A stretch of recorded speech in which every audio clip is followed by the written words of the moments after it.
Gas ছাড়া চলা যে কতটা কষ্ট হয়ে যায় এটা যাদের গ্যাস নেই তারাই বুঝে। ছোট বাচ্চা নিয়ে দিন পার করা অনেক কষ্ট হয়ে যায়। ও কান্নাকাটি করে একাকার করে ফেলতেছে। আমার সাথে বাইরে যাবে, তাই দেখো কিভাবে হেঁটে হেঁটে আসতেছে আর কান্না করতেছে।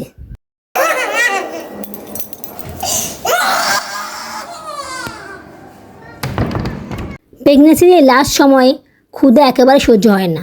বাইরের বাচ্চাগুলো যেমন জ্বালায়, পেটেরটাও ঠিক তেমনই জ্বালায়।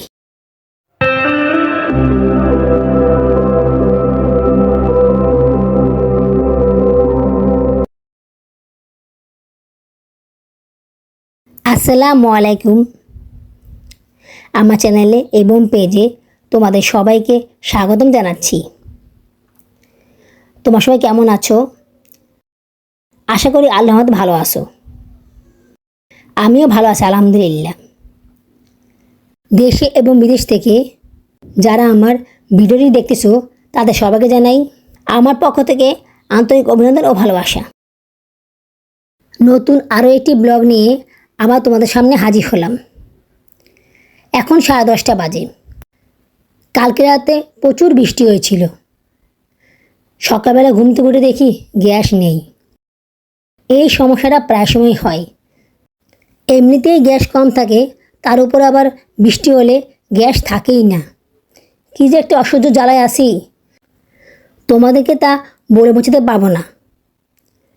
গ্যাস ছাড়া চলা যে কতটা কষ্ট হয়ে যায় এটা যাদের গ্যাস নেই তারাই বুঝে। নর্মালি 10টার পর থেকে গ্যাসের তাপ একদম কমে যায়। অল্প তাপে আমি কোনো রকমে সকালে নাস্তা বানাই এবং দুপুরের রান্নাটা করে ফেলি। তারপরেও কোনো সমস্যা হয় না, কারণ আমার অভ্যাস হয়ে গিয়েছে। দুপুর 2:30টার পর থেকে এই গ্যাসের তাপ বাড়তে থাকে। 3টার সময় পুরো ফুল গ্যাস থাকে, কিন্তু ওই সময় রান্না করলে অনেক বেশি দেরি হয়ে যায়। তাই আমি আগেভাগে রান্নাটা কমপ্লিট করে ফেলি। অনেকের ইন্ডাকশন চুলা আছে, আবার সিলিন্ডার গ্যাস আছে, তাছাড়া অনেকের রাইস কুকার, কারি কুকার, এরকম ইলেকট্রনিক্স আরও অনেক কিছু আছে। কিন্তু আমার এসব কিছুই নেই, আসলে কখনো দরকার পড়েনি। প্রথমে সিলিন্ডারের গ্যাস ছিল, কিন্তু পরবর্তীতে ইউজ না হয় সিলিন্ডার চুলাটা বাবুরাবু বন্ধুর কাছে দিয়ে দেই, কারণ গ্যাস তেমনটা যেত না। আর যেরকম গ্যাস থাকতো ওই গ্যাস দিয়ে রান্না করা হয়ে যেত।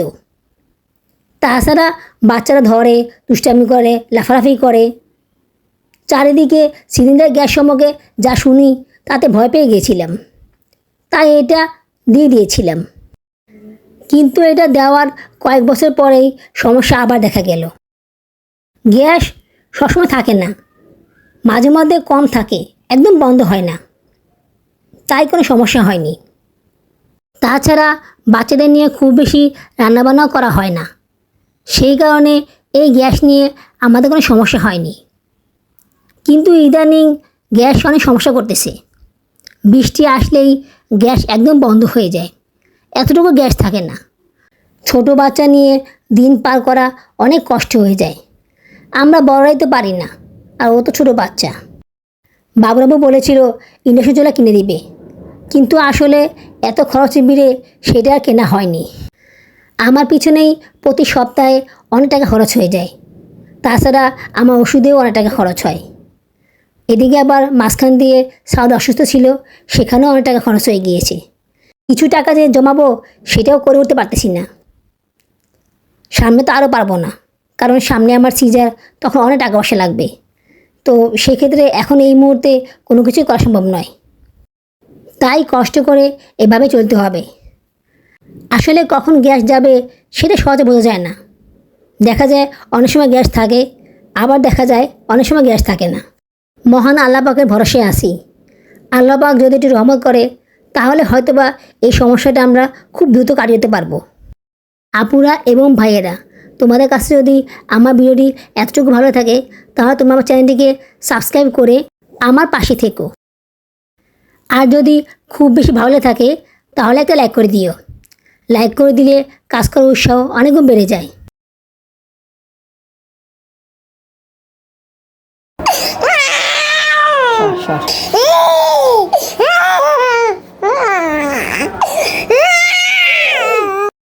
সাউদা অনেক কানাকাটি করতেছে। আসলে ওর খুব ক্ষুধা পেয়েছে। সে সকালবেলা ওকে দুধ খাইয়ে দিয়েছি। এরপরে ভারী খাবার আর কিছু খাওয়াইনি। কিছুক্ষণ খেলা করেছে, এখন কান্নাকাটি করতেছে। সহ্য হচ্ছে না ওর কাছে। কিছুতেই ওকে থামিয়ে রাখতে পারতেছি না। এদিকে বাসায়ও কোনো খাবার নেই। বাবুরাবু কালকে রাতে নুডলস এনে দিয়েছিল। সকালবেলা গ্যাস না থাকার কারণে নুডলসটা রান্না করতে পারিনি।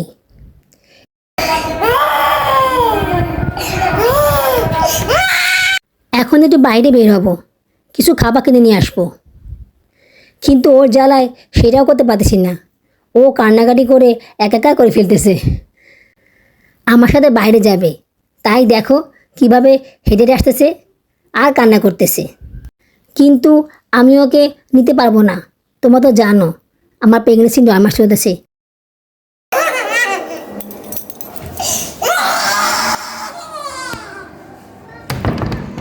খুব কষ্ট লাগছে ওকে এভাবে রেখে যেতে, কিন্তু আমার কিছুই করার নেই।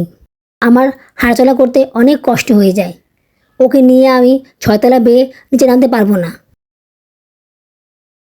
খাবার নিয়ে চলে এসেছি, এখন উপরে যাচ্ছি। হাঁটতে খুব কষ্ট হচ্ছে। যদিও খাবার সব আমি জায়ানকে দিয়ে দিয়েছি, তারপরও আমি হাঁটতে পারতেছি না। পেটটা ভারী হয়ে আসে। কিছুক্ষণ হাঁটলে অনেক ক্লান্ত লাগে। মাথা ঘুরায়, অনেক অস্থির লাগে। মনে হয় কতকাল হেঁটে হেঁটে যাচ্ছি আমি। শরীর চালাতেই অনেক কষ্ট হয়ে যায় আমার কাছে। আমি খুব বেশি প্রয়োজন ছাড়া বাসা থেকে বের হই না, কিন্তু আজকে বাসা থেকে না বের হয়ে কোনো উপায় ছিল না।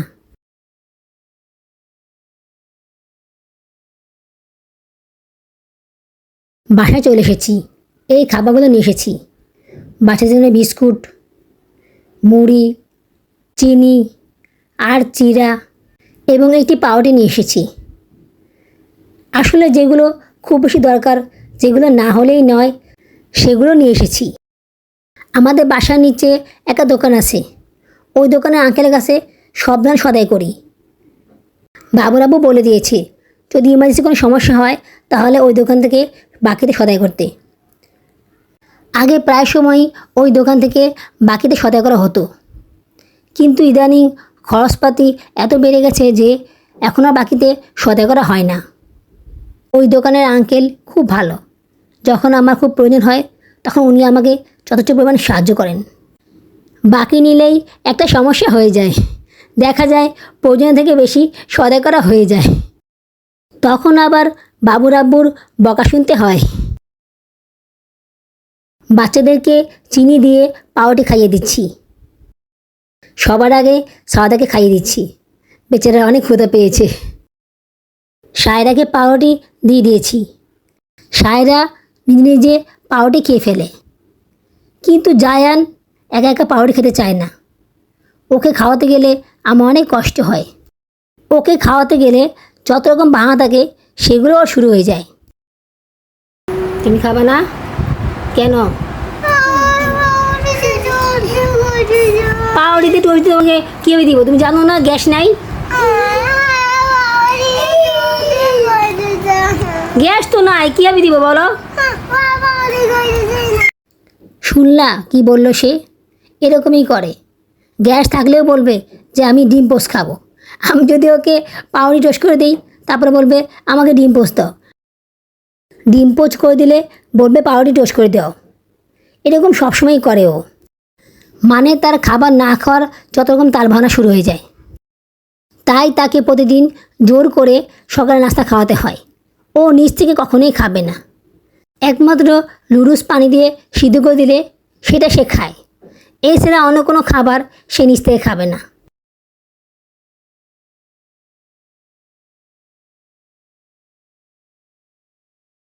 দুপুর হয়ে গিয়েছে, এখনও গ্যাস আসেনি। বাচ্চাদের খুব ক্ষুধা পেয়েছে, তাই ওদেরকে কিছু চিড়া দিয়ে দিলাম। যখন ওদের খুব বেশি ক্ষুধা পায় তখন ওরা নিজে নিজে খাবারটা খায়, আমাকে আর কষ্ট করতে হয় না। সাউদাকে আগেই খাইয়ে দিয়েছি, ওরও খুব ক্ষুধা পেয়েছিল।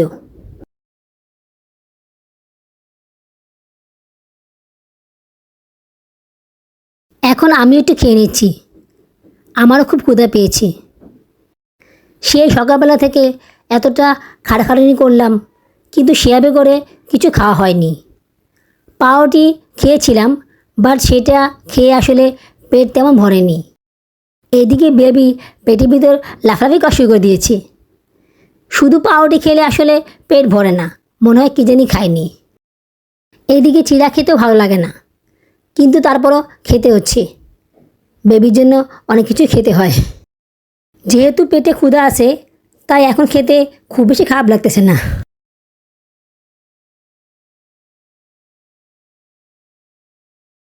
এখন সন্ধ্যা 6টা বাজে।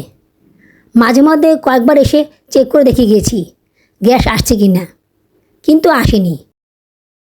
এখন আবার চেক করে দেখতেছি গ্যাস আসছে কি না। ক্ষুধায় অবস্থা খারাপ হয়ে গিয়েছে। হাবিজাবি খেয়ে কি আর ভাতে ক্ষুধা মেটানো যায়? ভাত তো খেতেই হয়। আলহামদুলিল্লাহ, গ্যাস চলে এসেছে। তাড়াতাড়ি করে চুলায় ভাত বসিয়ে দিলাম। চাল আগে ধুয়ে রেখেছিলাম। ক্ষুধায় বাচ্চাদের অবস্থাও অনেক খারাপ হয়ে গিয়েছে।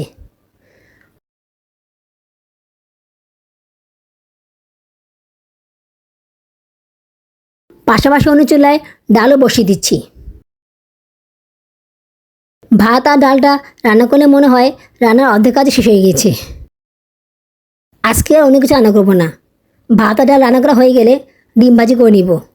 বাচ্চাদেরকে ডিম পোস্ট করে খাইয়ে দিব, আর আমি ডিম ভাজি করে খাবো। শরীরটা অনেক ক্লান্ত লাগতেছে। এখন আর কোনো কিছু করার এনার্জি নেই। এমনিতে দেরি করে খাবারটা খেয়েছি, তাই শরীরটা অনেক বেশি খারাপ লাগতেছে। বাচ্চাদেরকে বিস্কুট দিয়ে দিয়েছি খেতে। ভাত আর ডাল রান্না করতে অনেক সময় লাগবে, সেই সময়টুকু ওরা বিস্কুট খেয়ে নিক, তাহলে আর ওদের খারাপ লাগবে না। ওদেরকে ভাত খাইয়ে ঘুম পাড়িয়ে দিয়ে আমি একটু রেস্ট নিব। আমার শরীরটা খুব খারাপ লাগতেছে। এমনিতে বাসায় কিছু না কিছু খাবার থাকেই, কিন্তু কেন জানি না যেদিন গ্যাস থাকে না সেদিন বাসায় কোনো খাবারই থাকে না, আর সেদিন আমার অনেক কষ্ট হয়ে যায়। প্রেগনেন্সির এই লাস্ট সময়ে ক্ষুধা একেবারে সহ্য হয় না। ক্ষুধা লাগলেই খুব অস্থির লাগে। বাইরের বাচ্চাগুলো যেমন জ্বালায়, পেটেরটাও ঠিক তেমনই জ্বালায়। এদিকে নিয়ে অনেক সমস্যায় পড়ে যাই আমি। আজ এইটুকুই। আমার আজকের ব্লগটি তোমাদের কাছে কেমন লেগেছে আমাকে অবশ্যই কমেন্টসে জানাবে। আগামী ব্লগে দেখা হবে। সেই পর্যন্ত তোমার সব ভালো থেকো, সুস্থ থেকো। আমার জন্য দোয়া করো, আমার বেবিদের জন্য দোয়া করো।